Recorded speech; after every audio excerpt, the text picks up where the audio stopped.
Hello there, everyone. I am Aaron St. Dennis, the FF Mad Scientist, and this is the Mad Science Lab podcast.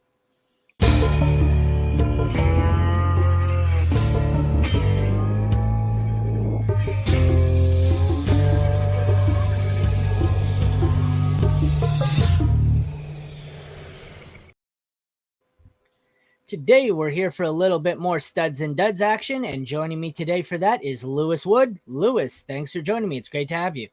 What's up, man? Yeah, really good to be here. Thanks so much for having me. I really appreciate it.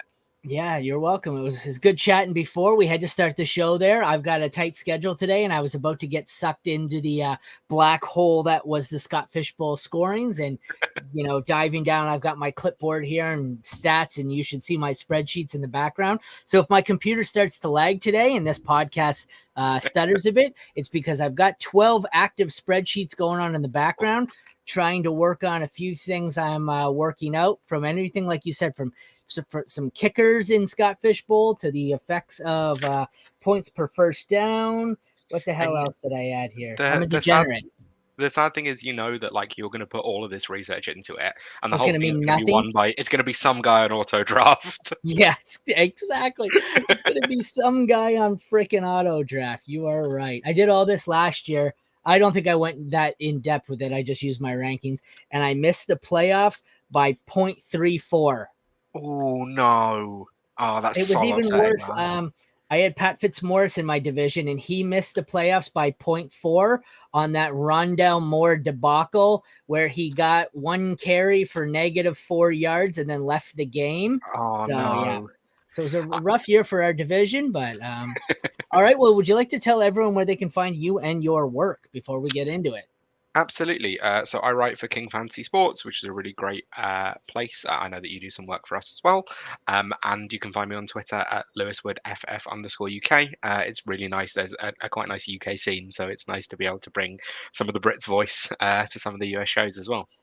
I've had this a few times. I don't think I've ever had you on the show, but a couple of the KFS guys, I've had them on. You never know what you're gonna get. A couple of them, it's like, oh, you are from the Yeah, UK, and then I've had others where it's like, oh, you're from like Texas, dude. You're yeah. not actually British. That's you come in expecting like I expect the Brit accent from you, and then who was it? I had Iggy in here, and I'm like, oh, you're from Colorado. You don't have an accent. And Yeah, who was the other one? There was they're from all Tyler. over the place. Tyler was in it. I'm like, you are not from the UK. So, all right. It happens.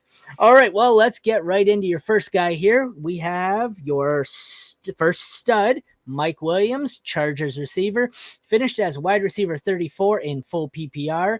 895 receiving yards, 4 touchdowns, 164.5 full PPR points, good for 13.58. Struggled with injuries all year. Fantasy Pros currently has him as 57 overall. I've got the NFC ADP up here. He is going to do as wide. Holy shit, is he going low? Where the hell is he? Oh, there he is. Wide receiver 29, 64th overall, so not as low. I just couldn't find him because I do that. Why is it you like Mike Williams? So I think the question here is around kind of the offense that you're tied to and then the upside. And you were talking about obviously about kind of the injury history for Mike Williams last year. And that's kind of the problem for his entire career, isn't it? He finishes, I think, PPR wide receiver 9 in 2021. Aside from that, there's been huge flashes. We've seen that he absolutely can be one of the best receivers or one of the best deep threat receivers and contested catch receivers in the NFL on his day. He's prototypical big bodied outside receiver and paired with Justin Herbert is absolutely perfect. When Justin Herbert really started to break out a couple of years ago, you saw the huge arm from him, and you thought, this is going to work perfectly for Mike Williams. The question for him really comes around upside, and this is why I really like him. And it's cost compared to where I think he can finish. And he didn't have to have back surgery this offseason, which was really promising. There was a mild concern over whether there could be a re-injury issue, but actually the fact he didn't have to have surgery means it should be his back should be good to go. And he says that he's fully healthy, although we're in the offseason, so everyone says they're fully healthy at this point. Bring in Quentin Johnston. People talk about the loss of target share, but I think the huge thing with QJ and Keenan Allen being the other receivers, when I scouted Quentin Johnson, I see him as an underneath yak guy more than kind of a deep threat or kind of a mid to deep threat. So to me, Mike Williams still has that role locked up. You know the quality of target's going to be absolutely elite. There might be a slightly lower target volume, but it should be paired with a much higher ADOT as well. So it should really cancel each other out. I know that the lows have been pretty painful for Mike Williams, but like he was the wide receiver 2 overall after 5 weeks last year, then got injured.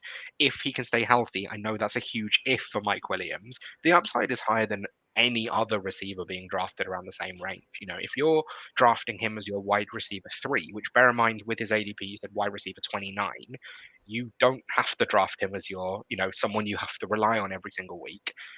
I don't think anyone else around that range, and there's a couple we're going to talk about later on who are around the same range, have the same upside that he has, have the same ceiling that he has. If you told me that Mike Williams finishes wide receiver 6, he would not look out of place there. You can tell already what the path is there. And I think that's a huge thing when you're looking at kind of slightly lower cost guys. He's tied to an elite quarterback.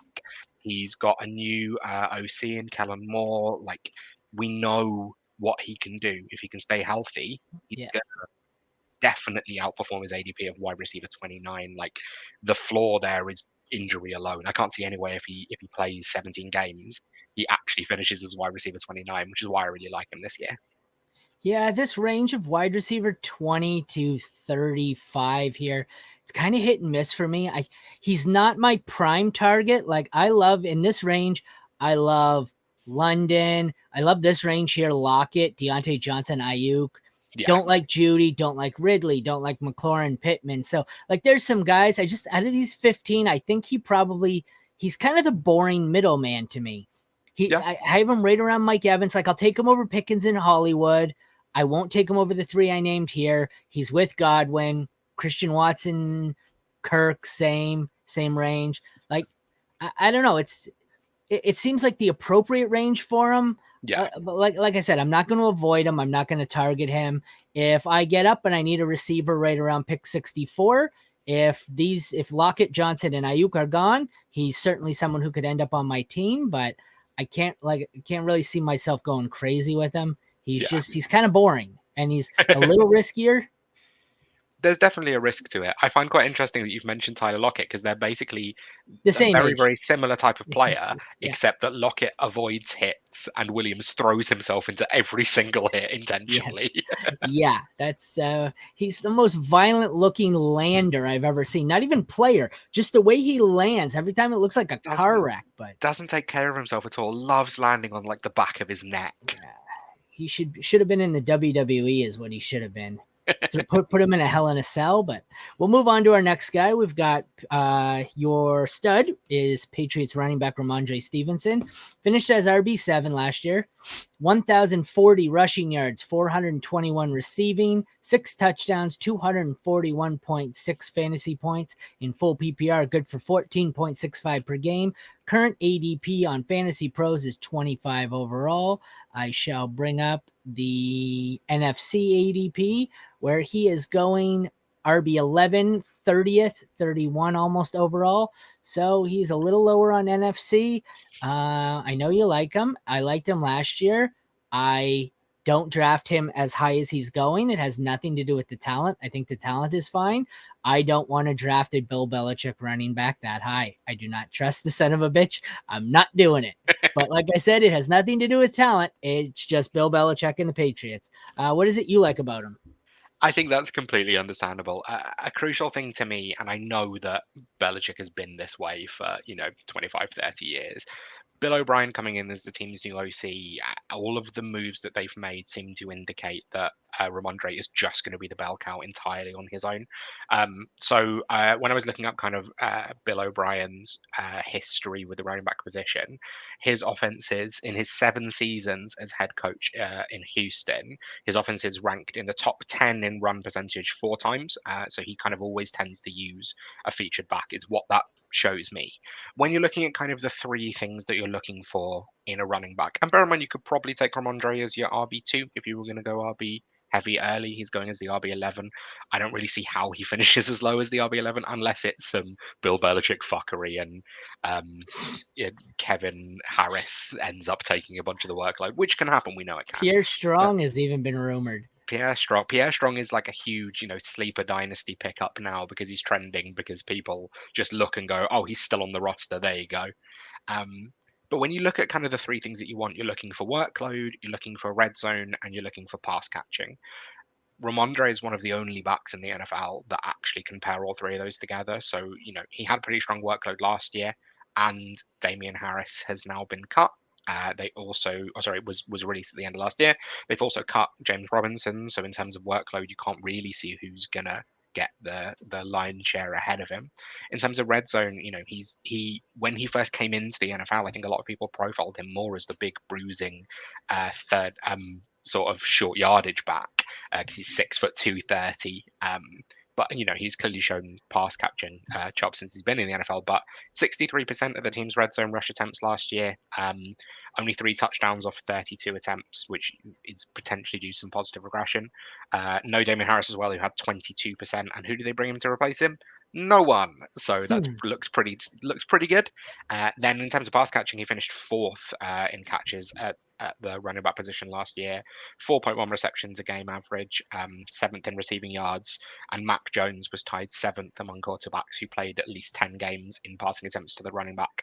And it looks likely that that's going to continue this year. So the key thing for me with the area that he's going is he has such a high floor because he's going to get the lion's share of absolutely everything. And also potentially like an RB1 overall ceiling. I think he's one of the only backs around that range that could. I completely understand not wanting to touch a Bill Belichick running back that high. I completely get it. But when one of the things I'm trying to do at the moment is go position by position and look at who do I actually think has the upside to finish as number one overall. Any player that can potentially finish there. And I think Ramondre has RB1 overall upside with the kind of the sheer volume he's going to see this year, and also how efficient he's been with that volume throughout his career, or last year especially. For me, it's just a spot. I think I'm avoiding running back in this range. We've got from 6 to about 13. They're all at the 2-3 turn, basically. I'm not a fan of Chubb or Pollard at cost. I have a bunch of Jacob. Henry normally falls later than this, I find, but I mean, Pollard, Harris, Ramondre, Brees, ETN. I have very few shares of these guys in the, like I said, 2-3, somewhere in the 3 range. I'm just normally shifting to a wide receiver by then. So it's a case of I don't hate them. I just don't like them enough to take them over, my wide receiver 2 in that range. I normally have one of these guys by then. Like I normally have a wide receiver or a running back by the time we get to where they're going. And if I don't, I'm probably going with the 0 RB build and I'm not wasting. For me, it's like I said, it's not a case of talent. I don't trust Bill Belichick, and it's not typically the build I'm going for with a running back in the second, third round.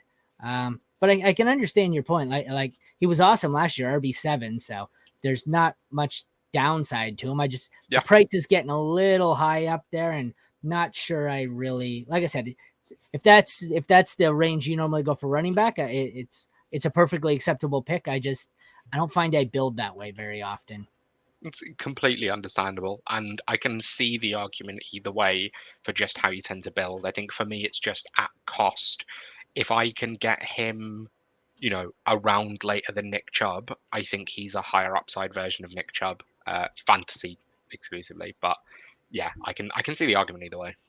I think I would say the same thing about Pollard. If you can get him around later than Pollard, he's basically the same player. But moving on, we have Green. This is your first dud. Yep. Green Bay receiver Christian Watson finished as wide receiver 41 in limited time. 80 yards on the ground, 611 through the air for 9 freaking touchdowns, 164.5 per game in PPR, 11.72 overall. Fantasy Pros overall, he is going 39. We're looking on NFC here. I feel like I just seen him. He was in the range with Mike Williams. Wide receiver 26 going 53rd overall. So he's going, once again, like I said, this is why I switched over. On the graphics, I put Fan Pros ADP. NFC I find is a little more reasonable. 39 is asinine for him to be going at 39. Yeah. I don't care for him at 54, let alone freaking 39. I assume you feel the same way. So, Yeah. what are your thoughts on why you're not going to have him either? It's so when I was looking through to find who my duds are, I was really just looking at like what's my portfolio of who do I tend to draft, and I don't own a single redraft dynasty anything best ball Christian Watson share. Could buy me in the arse for sure. Like he is going to have to be insanely efficient if he's going to produce at the level to match his ADP.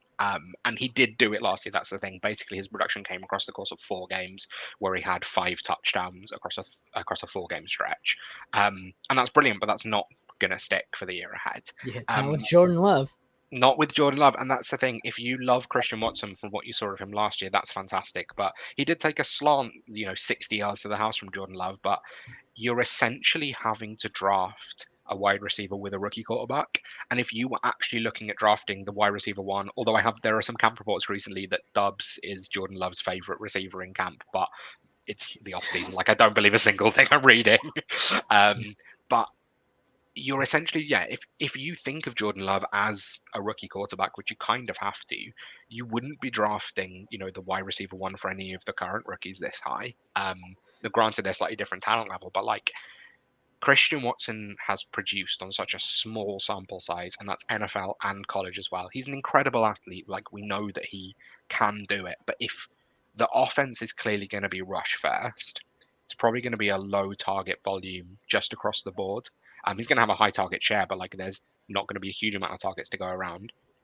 To me, I don't really see what the upside is. You hear me talk about this a lot in terms of like what's the upside to actually beat the cost at which I'm drafting you. I don't see what the path is to him to finish in, even in like the wide receiver 10 to 15 range, aside from if he just gets touchdowns and touchdowns and touchdowns. And that's not something that I'm really willing to predict. It could, he's one of the players in the NFL that can do it, but to me, I'm not going to sit and project him to score 14 touchdowns because I'm not convinced that Jordan Love is going to throw for 14 touchdowns. So to me, in terms of in terms of cost versus upside, I'm going to be pretty low on Christian Watson Yeah. this year. Yeah, not too much to say about the ADP. He's in the same range as Mike Williams, and I like him less than Mike Williams. So there are very few in this range that I wouldn't take over him. So I would agree. I think I'm going to have very few shares of Christian Watson outside of Dynasty. I think I owned him in Dynasty a few. I traded him last year for veteran players, and I got him in a pick back. But I don't disagree at all. Jordan Love is the reason I'm out on him. Sure. Moving on to the final dud, we have Arizona receiver Hollywood Brown, finished as wide receiver 33, 709 receiving yards, 3 touchdowns, 237.5 PPR points, good for 11.46 per game, ADP of 71 overall on Fantasy Pros. Feel like I just seen him on here. He was, 70, call it 74, 75 overall, wide receiver 35. He is a dud for me, I would say, but compared to the dud we just spoke of, he is 20 picks later than Watson. I think I would rather have Brown 20 picks later than Watson if I was forced to take one of the two, but I don't think I'm going to have either of the two. What are your thoughts? I agree. I don't think I'm going to have much of either. I definitely, when I was putting together my notes for the show, like Christian Watson was probably the first name I came up with as my dad. So I'm definitely much lower on him when it comes to cost. The thing with Hollywood, we know that Kyler isn't going to start the season. We don't know how long that's going to be for. We assume it's Colt McCoy, but we're not entirely sure what the offense is going to look like. We have an entirely new situations. We have a new head coach. We don't really know what things are going to look like for Hollywood. He's kind of produced the same over the first 5 years of his career, or 4 to 5 years of his career, where he's been incredibly boom bust, and we can't really trust anything that we see from him. So last year he had a really strong start. I think he was wide receiver 6 over the first 5 or 6 games, which is when DeAndre Hopkins was out, which obviously he is this year as well. To me, Hollywood isn't an alpha. He's not a wide receiver one. And so the fact that he is going to have to produce as the clear alpha on the team if he's going to be good for fantasy this year. Yeah, I know they're going to be, playing from behind a lot, which is what people often talk about in terms of, drafting receivers on bad teams, are going to have to throw it a lot. But if you were drafting a receiver on a bad team that I was quarterbacking, you wouldn't want that receiver because they're not going to get anywhere. Like if they're bad, if the quarterback play isn't good, nothing's going to happen. And he has always been better as a deep threat, as a speed threat than working through the slot. Really, they have a lot of smaller guys, so I think he's going to have to play a lot on the outside. I just don't really see the upside in terms of the offense. I don't think he really works as a volume play. I think he works best as kind of a second option who can go deep as well. Um, like you say, like the cost isn't too prohibitive. Like you can take a flyer on him, and it could be that he's entirely volume based, and therefore produces. But to me, like there's just other players on better offenses with Yeah. much more upside that I'd rather go for in that range. Yeah, like looking at it here, when we get to that point in the draft, I'm not taking him. I'm taking some of the young upside guys, Yeah, Burks, Pickens, even Dotson, Addison, JSN. Like there's some good first and second year receivers with yeah. much higher ceilings, I think, who are even lower, probably 10 picks lower. So that's another guy based on just the ADP range. I'm not really going to have too many of him. So Yep. I would agree. I am out as well. Well, that is your last player. Thank you for joining me, Lewis. You want to take another chance here to tell everyone where they can find you? Yep, you can find me on Twitter at LewisWoodFF_UK. And yeah, just say thanks so much for having me on. It's always good to talk studs and duds with you. And I really appreciate the opportunity.